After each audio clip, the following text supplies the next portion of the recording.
Mining mafia A threat to democracy అని చెప్పి చంద్రబాబు నాయుడు గారు 2008లో పుస్తకం ప్రచురించి దేశమంతా పంచారు.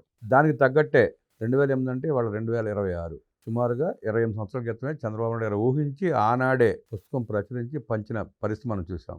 దానికి తగ్గట్టే నిన్న బళ్ళారిలో మైనింగ్ మాఫియాల మధ్య తుపాకుల మోత, గాలి జనార్దన్ రెడ్డి, భరత్ రెడ్డి వర్గాల మధ్యలో తుపాకులు పేలాయి. ఆనాడు చంద్రబాబు నాయుడు గారు ముందస్తుగా ప్రచురించిన పుస్తకం నిన్న జరిగిన సంఘటన విశ్లేషించడానికి మనతో పాటు ఉన్నారు సీనియర్ జర్నలిస్ట్ దుర్గా కుమార్ గారు. వారిని అడిగి మరిన్ని విశేషాలు తెలుసుకుందాం. సార్ నమస్తే. నమస్తే బ్రహ్మ గారు, మన వీక్షకులకు. 2008లో చంద్రబాబు నాయుడు గారు చెప్పినట్టుగానే పుస్తకం ప్రచురించినట్టుగానే నిన్న బళ్ళారిలో మైనింగ్ మాఫియాల మధ్య తుపాకుల మోత జరిగింది. దాన్ని ఎట్లా చూస్తారు, ఎట్లా విశ్లేషిస్తారు? బ్రహ్మ గారు, నడమంతరపు సిరొచ్చిన, నరాల మీద పుండొచ్చిన చాలా కష్టం అని చెప్తారు, భరించలేము. సేమ్ ఇప్పుడు గాలి జనార్దన్ రెడ్డి పరిస్థితి కూడా అదే.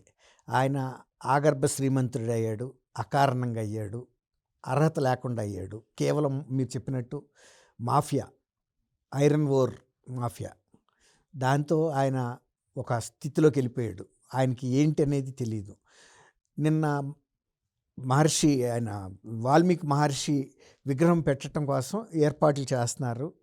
ఇప్పుడు ఆయనకి ఆ స్థానిక ఎమ్మెల్యే, బళ్ళారి ఎమ్మెల్యే భరత్ రెడ్డికి ఏమైనా విభేదాలు ఉంటే ఉండొచ్చు. ఆ విభేదాలని వేరే సందర్భంలో వాళ్ళు దాన్ని పరిష్కరించుకోవచ్చు. కానీ అది చాలా ఒక పవిత్రమైన కార్యక్రమం. మహర్షి వాల్మీకి ఆయన ఒక ఋషి. ఆయన విగ్రహం ఆవిష్కరణప్పుడు భరత్ రెడ్డికి చెందినటువంటి వర్గీయులు అక్కడ వెళ్ళి ఫ్లెక్సీలు కడుతున్నారు. ఆ ఫ్లెక్సీలు కడుతున్నప్పుడు వీళ్ళ కాంపౌండ్ వాళ్ళకి కూడా కట్టారు. ఆయన ప్యాలెస్ ఎక్కడో 1 కిలోమీటర్ లోపల ఉంటుంది. ఈ కాంపౌండ్ వాళ్ళకి ఒక మేకు కొట్టి ఫ్లెక్సీకి ఆ దండ కడితే వచ్చిన నష్టమే ఉందండి. ఏదైనా విగ్రహావిష్కరణ సందర్భంగా ఫ్లెక్సీలు కట్టారనుకోండి, ఒక రోజు 2 రోజులు తీసేస్తారు. దానికి అభ్యంతరం అదే తీసేస్తారు. అది కాదు, లోపల ఇంకోటి ఉంది. దాన్ని బయట పెట్టడం కోసం ఈ అవకాశాన్ని ఉపయోగించుకున్నారు. ఈ అవకాశాన్ని ఉపయోగించుకోవటం వలన జరిగింది ఏంటి? జనార్దన్ రెడ్డి మీద హత్య ప్రయత్నం జరిగింది, ఆయన తప్పించుకున్నాడు. ఒక కార్యకర్త చనిపోయాడు. ఎవరైతే భరత్ రెడ్డి అనుచరుడు ఉన్నాడో సతీష్ రెడ్డి కాల్పులు జరిపిన ఆయన గాయపడ్డాడు. ఇప్పుడు అక్కడ ఉద్రిక్త వాతావరణం ఏర్పడింది. దీంతో ఇవాళ ఈ రాజకీయ రంగుని తీసుకొచ్చి మహర్షి వాల్మీకి పులిమేరీలో ఇది కరెక్ట్ కాదు. ఏదన్నా వాళ్ళకి ఉంటే వేరే సందర్భం ఇది అయిపోద్ది. ఆ కార్యక్రమం అయిన తర్వాత నిజంగా వాళ్ళు కాల్పులు జరుపుకోదలుచుకున్నారా, లేకపోతే నరుక్కోదలుచుకున్నారా, నరుక్కోవచ్చు. ఇది అసందర్భంగా జరిగినటువంటి ఈ కార్యక్రమం ఇది. అయితే ఆ టైంలో జనార్దన్ రెడ్డి గారు గంగావతి నుంచి బళ్ళారి ప్యాలెస్కి వచ్చాడు. ఈ టైంలోనే సతీష్ రెడ్డి అక్కడ ఉండటంతో ఈయనకి సహజంగా రైజ్ అయితే జనార్దన్ రెడ్డిని బళ్ళారి రాకుండా అప్పుడు సిబిఐ నిషేధించినట్టుంది కదండి కోర్టు కొన్నాళ్ళు. అప్పుడు అయిపోయి ఉంటుంది. అసలు ఆయనని ఎవడు నిషేధిస్తాడండి? ఇప్పుడు జగన్మోహన్ రెడ్డిని ఎవడన్నా కోర్టుకు వాయిదాలకి తెప్పించగలిగాడా? జగన్మోహన్ రెడ్డి కోర్టు వాయిదాలకు తెప్పించలేరు. గాలి జనార్దన్ రెడ్డి నోట్ల రద్దప్పుడు కొడుకు పెళ్లి 1000 కోట్లు ఖర్చు పెడితే కూడా లెక్కలు అడిగిన వాళ్ళు లేరు. వీళ్ళని ఎవరు ఆపలేరు సార్. డబ్బు ఉన్న వాడికి చట్టం పనిచేయదండి. కాబట్టి జగన్మోహన్ రెడ్డి కన్నా జనార్దన్ రెడ్డి అంత తక్కువడా? ఇద్దరూ సమానమైన వాళ్ళే. ఈయన ఒక రకంగా సంపాదిస్తే ఆయన ఒక రకంగా సంపాదించాడు. ఈయనేమో కిడ్ ప్రోకో మనీ లాండరింగ్, ఆయన మైనర్ ఐరన్ ఓరు, ఇంకా దొంగ కరెన్సీ కూడా అంటారు. ఎన్నైనా చేయగలుగుతారు. ఇక ఆ స్థితిలో చట్టం అంతే. కాబట్టి అది ఏం పెద్ద ఇష్యూ కాదు. ఇప్పుడు జరగాల్సింది ఏంటంటే, ఇప్పుడు ఈ కాల్పులు అయిన తర్వాత సతీష్ రెడ్డి పరిస్థితి, అసలు నిజానికి భరత్ రెడ్డి అక్కడ లేడు. భరత్ రెడ్డి వేరే కార్యక్రమాల్లో ఉన్నాడు. ఆ తర్వాత ఆయన తెలిసిన తర్వాత వచ్చేటప్పటికి బళ్ళారి మొత్తం అట్టుడుగుతుంది. ఏం చేయగలుగుతాడు ఆయన మాత్రం? ఇప్పుడు ఈ ఫ్లెక్సీలు వ్యవహారం చూస్తే చిలికి గాలివాన అయిందంటారు చూసారా? సతీష్ రెడ్డి కూడా జిద్దుకొచ్చాడు. ఎందుకు మాకు ఫ్లెక్సీలు కట్టినవారని అతను కుర్చీ వేసుకుని కూర్చున్నాడు. అంటే ఈ జనార్దన్ రెడ్డి అనుచరులు ఏంటంటే, మా పెద్ద ఆయన మాకు ఇంత డబ్బు ఉంది, నువ్వేంటి ఫ్లెక్సీలు కట్టేది, మాకేం సంబంధం, వాల్మీకి మహర్షి విగ్రహానికి మాకేంటి సంబంధం అని. అది లేకపోతే మామూలు ఇళ్ళందరికీ కడితే, మనం హైదరాబాద్లో చూస్తున్నాం, మహా నాయకులు మెడ చుట్టూతా కూడా ఫ్లెక్సీలు దండలు కట్టేస్తారు. ఎవరన్నా అభ్యంతరం పెడుతున్నారా? మామూలుగానే బళ్ళారి ఆ చుట్టుపక్కల ప్రాంతాల్లో వాల్మీకి సామాజిక వర్గం బాగా ఎక్కువ జనాభా బలమైంది.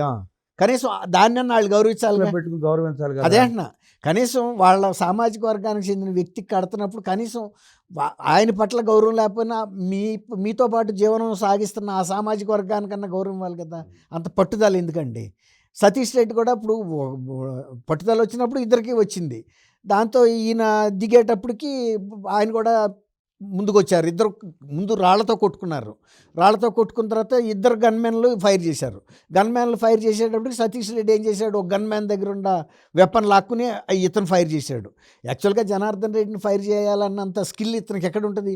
ఏదో పేల్చేసాడు. పేల్చితే అది ఎవరికి తగిలిందో తెలియదు, తగలకుండా పోయిందో కూడా తెలియదు. ఏదైనా ఈ పరస్పర కాల్పుల్లో ఒక కార్యకర్త అయితే చనిపోయాడు. ఇప్పుడు అతను ఏమంటాడు, బీజేపీని టార్గెట్ చేస్తున్నారు కాంగ్రెస్ వాళ్ళు, దానిలో భాగంగానే నా మీద హత్యా ప్రయత్నం జరిగిందని. అసలు ఆయన అక్కడికి వస్తాడని సతీష్ రెడ్డి కూడా తెలియదు, ఎవరికి తెలియదు. సడన్గా వచ్చాడు ఆయన, ఆయనకు కూడా తెలియదు. ఇక్కడ ఇదంతా పెద్ద అంటే ఫోన్లో చెప్పుండొచ్చు గొడవ అవుతుందని. నిజంగా కనుక ఆయనకు అంత విఘ్నతే ఉంటే ఈ ఘర్షణ వద్దు, నా ఇంటి దగ్గర అంతమంది మోహరించి ఉన్నప్పుడు నేను ఈ టైంలో వెళ్ళకూడదని కొంచెం పెద్దరికం ఉండాలి కదండి. ఆయన మాజీ మంత్రి కూడా కదా. ఒక 5 నిమిషాలు ఆలోచించి కట్టుకొని ఉండరంటే అయిపోయేది. లేకపోతే ఆ టైంలో ఆయన వెళ్లకుండా ఉంటే కూడా బెటరు. ఇప్పుడు ఏమవుతుంది, ఒక గంట ఎక్కడో ఒకసారి ఫ్రెండ్ ఇంటి దగ్గర గడిపి మళ్ళీ వస్తే వీళ్ళు వెళ్ళిపోయిన తర్వాత రావచ్చు. ఇవాళ రేపు ఎప్పటికప్పుడు సెల్ ఫోన్లో అనుచరులు చెబుతూనే ఉంటారు ఇక్కడ పరిస్థితి ఇట్టా ఉందని. మరి పెద్దరికం ఆయనకన్నా ఉండాలి కదండి. ఇప్పుడు సతీష్ రెడ్డి ఒకడే ఉంటాడు. ఇప్పుడు ఇతను జనార్దన్ రెడ్డి కొంచెం పెద్ద ఆయనే కదా, ఇంత సంపాదించాడు, ఇంత అనుభవాలు ఉన్నాయి, ఇన్ని కోర్టుల చుట్టూతో తిరిగాడు. ఆయన మూలన హైదరాబాద్లో ఒక జడ్జే సస్పెండ్ అయ్యి సూసైడ్ కూడా చేసుకున్నాడు. ఇట్లాంటి పరిస్థితుల్లో ఆయన కూడా రెచ్చగొట్టడానికి వెళ్ళినట్టుగానే అయ్యింది. దాంతో ఇప్పుడు ఆయన పరువు కూడా పోయినట్టే కదా. ఆయన ఇంటి దగ్గర ఆయన మీదే కాల్పులు జరిపే పరిస్థితి తెచ్చుకున్నాడు. వాళ్ళ కళ్ళకి డబ్బుల పొరల కమ్మి ప్రపంచం తెలియట్లా, మనుషులంటే తెలియట్లా. అదే అంటున్నా, ఇప్పుడు కావాలని రెచ్చగొట్టక కాకపోతే వెళ్ళకపోతే ఏమవుతుందండి? సతీష్ రెడ్డి జిద్దుకొచ్చి కూర్చున్నాడు అనేది అర్థమవుతుంది. తర్వాత భరత్ రెడ్డి అక్కడ లేడు, లోకల్ ఎమ్మెల్యే ఉంటే పని నీ స్థాయి నువ్వు వెళ్ళినా అర్థం ఉంది, వాళ్ళ అనుచరులు అక్కడ ఉంది, నువ్వేమో పెద్ద అడివి. ఇప్పుడు ఏమైంది పొరుగు? ఇప్పుడు అతను అనుచరులు కాబట్టి వాళ్ళు సెకండ్ క్యాడర్ పిల్లలే ఫైర్ అయ్యింది. దీంతో ఇప్పుడు తన ఇంటి దగ్గరే తన మీద ఫైర్ అయిందనే ఒక ఇది వచ్చింది కదా. కాకపోతే దాన్ని రాజకీయంగా ఉపయోగించుకుంటే ఎవడేం చేయలేడు. ఇది ఒక పథకం ప్రకారం అయితే జరగల, ఎమోషనల్గా జరిగిన ఇష్యూ ఇది. ఏదో పథకం ప్రకారం ఆయన వస్తాడు, ఆయన మీద కాల్చాలని అయితే ఎవరికి తెలుసు ఆయన వస్తున్నట్టు? అంటే అతని ఉద్దేశం ఏంటంటే నా ఇంటి ముందు ఇంకొకటి ఫ్లెక్సీ కట్టడం ఏంటి అన్న అహంభావం కనబడుతుంది అక్కడ. అంతే. ఇప్పుడు ఆ సెంటర్లో ఎస్పీ సెంటర్లో కూడా పెట్టకూడదు వాల్మీకి ఇది అంటే ఆయన పర్మిషన్ ఉండాలి, నేను ఇక్కడ కింగ్ మేకర్ని, నా పర్మిషన్ లేకుండా మీరేంటి నిర్ణయించేది అనేది వచ్చింది. ఇప్పుడు అది ఇగో అనమాట, అంతే తప్ప వేరే ఏం లేదు. కాకపోతే ఇప్పుడు ఈయన ఏమన్నాడు, భరత్ రెడ్డి కానీ భరత్ రెడ్డి తండ్రి కానీ సతీష్ రెడ్డి కానీ వీళ్ళంతా చిల్లర రౌడీలు, వీళ్ళు అంతా క్రిమినల్స్, వీళ్ళని నేనేం భయపడనని. ఇప్పుడు భయపడపోవటం ఇప్పుడు నువ్వేమన్నా పెద్ద శుద్ధపోసవే? నువ్వు ఒక మాఫియా గ్యాంగ్ లీడర్వి, నువ్వు సంపాదించిందంతా అట్లా సంపాదించింది కాబట్టి నువ్వు ఇతరులనే ముందు నీ బ్యాక్గ్రౌండ్ మాత్రం ఎంత గొప్పది. కానీ ఆ మైనింగ్ మాఫియాలని, ఆ దొంగతనం చేసిన ప్రజలు కూడా ఆదరించి పదవులు కట్టబెడుతున్నారుగా. డబ్బులు కదండి, ఇప్పుడు డబ్బులు ఎవరికి చేయదు అంటే ప్రజల కళ్ళు కూడా డబ్బులు పొరలు కమ్మిస్తున్నాయి అంటారు. మొన్న 2019లో జగన్మోహన్ రెడ్డి 16 నెలలు జైల్లో ఉన్న సంగతి ఆంధ్రప్రదేశ్ ప్రజలకు తెలియదండి? తెలుసు కదా. తర్వాత అతను చెబుతున్న 3 రాజ్యాలు లేకపోతే నేను మద్యపాన నిషేధం పెద్ద పెద్ద మాటలు చెబుతున్నప్పుడు ఒక ప్రూవెన్ పర్సన్ ఆల్రెడీ ఉన్నాడు అక్కడ. 2014-19 చీఫ్ మినిస్టర్గా చేశాడు, అంతకుముందు 2 సమైక్య ఆంధ్రప్రదేశ్కి చేశాడు. అంతకన్నా కూడా ఇతను బంగారపు ఇటుకలు పొయ్యిలు పెట్టుకోవడానికి ఇస్తాడనే కదా ఇచ్చింది. డబ్బు అనేది ఎవరినైనా దెబ్బతీస్తుంది బ్రహ్మంగారు, అది అట్లాగే మోసపోయారు.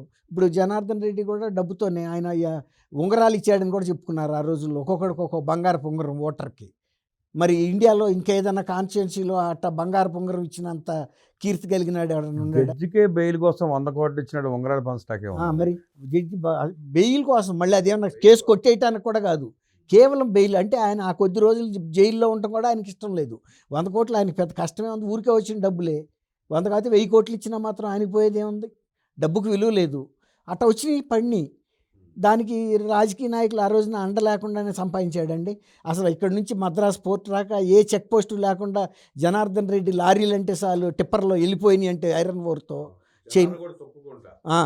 మొన్న అక్కడ జగన్మోహన్ రెడ్డి ఎక్కిచ్చాడు కదా, అతని పేరు ఏంటి, కారు ఎక్కిచ్చాడు కదా అతని మీద, శంగయ్య మీద. ఇప్పుడు ఆ శంగయ్య లాంటి వాళ్ళు ఎంతమంది ఆ టిప్పర్ల కింద నలిగిపోయింది ఎవరికి తెలుసు? అంతే. ఓరు వెళ్ళిందా లేదా అది ముఖ్యం. ఆయన ఎవరు అన్నాడు కదా, అనిల్ కుమార్ యాదవ్, ఎప్పుడు వచ్చామని కాదు బుల్లెట్ దిగిందా లేదా అన్నాడు, చూసారా? ఎప్పుడు వచ్చాం కదా, ఎప్పుడు తొక్కిచ్చామా లేదా అన్నా లేదా అన్నట్టుగా జరిగినాయి. కాబట్టి కర్ణాటక ప్రజలకి తెలియనిది ఏం కాదు జనార్దన్ రెడ్డి చరిత్ర, వాళ్ళ బ్రదర్స్ కానీ వాళ్ళ వ్యవహారం. ఇది కేవలం అహంభావంతో జరిగిన చర్య తప్ప ఇది ఇంకోటి కాదండి. ఇంకోటి ఏంటంటే మహర్షి వాల్మీకి మహర్షి ఇది ఏంటి, మా అనుమతి లేకుండా విగ్రహం పెట్టమండి, ఆయన ఎంత గొప్పాడన్నామని. మేము ఇవాళ ఆయన ఒకప్పుడు గొప్పాడై ఉండొచ్చు, ఇవాళ మేము శాసిస్తున్నాం. వాల్మీకి మహర్షి గొప్పవాడు కాదని ఈ దొంగలు చెప్తున్నారు. అంతేగా, వీళ్ళ ఉద్దేశం అది. ఇప్పుడు అదే జనార్దన్ రెడ్డి బొమ్మ పెడితే ఆ గొడవ అవ్వదుగా. గతంలో ఆయన ఎంత కీర్తి కలిగిన ఆయన అని కాదు, ఇప్పుడు ఎవరికి డబ్బు ఉందన్నదే మ్యాటర్. డబ్బు వ్యవస్థల కళ్ళు కూడా కప్పేస్తున్నాయి. డబ్బు వ్యవస్థలనే కాదు, ఏదైనా చేయగలవండి. అలాగే రాజశేఖర్ సీఎం అయిన తర్వాతే వ్యవస్థల గతులన్నీ మారిపోయినాయి. అంతకన్నా గతులు మారింది జగన్మోహన్ రెడ్డి పరిపాలన. ఇంకా దిగజారిపోయాయి. అదే అంటున్నా, ఇంకా ఏమన్నా మిగిలి ఉంటే అవి కూడా అయిపోయింది. ఆ వ్యవస్థల పేర్లతో కూడా భయపడే ప్రజలు వాళ్ళ ఆ వ్యవస్థను హేళన చేస్తా మాట్లాడుతున్నా కానీ వాళ్ళ మార్పు రావడం లేదు. ఏం రాదు. వ్యవస్థల గురించి, గాలి జనార్దన్ రెడ్డి దోపిడీ గురించి, అలాగే రాజశేఖర రెడ్డి ప్రభుత్వం వచ్చిన తర్వాత జరిగిన అరాచకాల గురించి అద్భుతంగా విశ్లేషించిన దుర్గాకుమార్ గారికి ధన్యవాదాలు తెలియజేస్తూ నమస్కారం.